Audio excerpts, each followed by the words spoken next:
बऱ्याचदा मार्केटमधून गवारीच्या शेंगा आणल्यानंतर यामध्ये जाड आणि बारीक अशा दोन प्रकारच्या शेंगा मिळतात.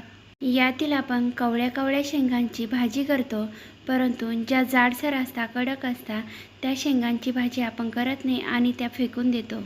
आता जाड्या शेंगांचं करायचं काय, तर निवडताना जाड शेंगा वेगळ्या आणि कवळ्या शेंगा वेगवेगळ्या करून घ्यायच्या.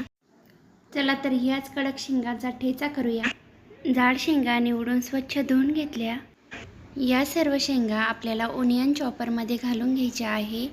तुमच्याकडे ओनियन चॉपर नसेल तर मिक्सरच्या भांड्यामध्ये 2 ते 3 गरके देऊन घ्यायचे. खूप जास्त बारीक न करता ओबडधोबड बारीक करून घ्यायचं. व्हिडिओमध्ये दाखवल्यानुसार आपल्याला शेंगा चॉप करून घ्यायच्या आहे. आता आपल्याला ह्या ठेच्यासाठी लागणारा मसाला करून घ्यायचा आहे, तर मसाल्याची तयारी करूया. येथे मी मसाल्यासाठी कोथिंबीर, लसूण आणि हिरवी मिरची घेतलेली आहे. ही सर्व जिन्नस आपल्याला मिक्सरच्या भांड्यामध्ये दळून घ्यायची आहे. फोडणीसाठी मी गॅसवर तवा ठेवून घेतला. तवा छान गरम झाला की त्यामध्ये तेल घालायचं. तेल छान गरम झाले की त्यामध्ये जिरे घालून घ्यायचे. या ठिकाणी तेलामध्ये जिरे छान लालसर झाली पाहिजे. यानंतर मिक्सरमधून काढलेला कोथिंबीर, हिरवी मिरची आणि लसूण तेलामध्ये छान परतून घ्यायचा. या ठिकाणी गॅस आपल्याला मीडियम ठेवायचा आहे. मीडियम गॅसवर सर्व मसाला छान परतून घेऊन यामध्ये हळद घालून घ्यायची आणि पुन्हा एकदा सर्व मसाला छान परतून घ्यायचा. मसाला परतल्यानंतर चॉप केलेली गवार यामध्ये घालून घ्यायची आहे.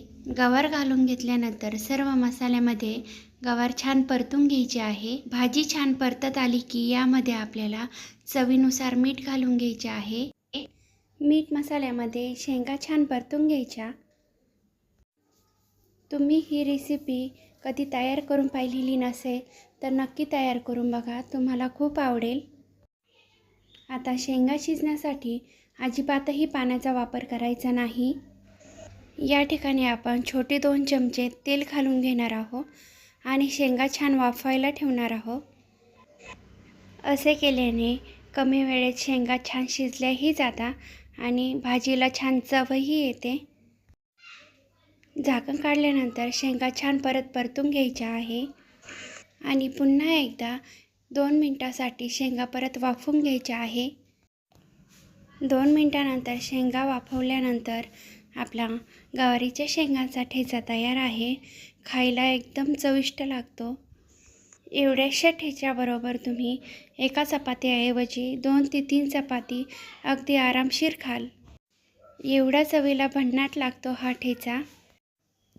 लहानांच्या मोठ्यांच्या डब्यासाठी, शिवाय लांबच्या प्रवासामध्ये सुकं काहीतरी न्यावा यासाठी ही ठेचा एकदम भारी आहे. कमी वेळ आणि कमी साहित्यात तयार होणाऱ्या अनेक रेसिपी माझ्या चॅनलवर आहे, तर चॅनलला नक्की भेट द्या. रेसिपी आवडल्यास लाईक, शेअर अँड सबस्क्राईब करायला अजिबातही विसरू नका. धन्यवाद.